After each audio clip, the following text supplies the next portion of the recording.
對於全口無牙嘅朋友，我哋要選擇重建嘅方式會比較經濟實惠，又可以大幅提升咀嚼功能同生活品質呢？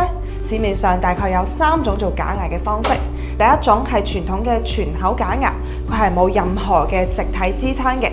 第二種叫種植覆蓋義齒，佢係種2粒植體，然後去支撐上面嘅活動假牙。記住呢個僅係活動式嘅，俗稱半固定，穩定性相對嚟講係會差一啲嘅。而家好多診所標榜嘅 All-on-4，佢其實係植4到6粒植體，然後去支撐上面嘅假牙。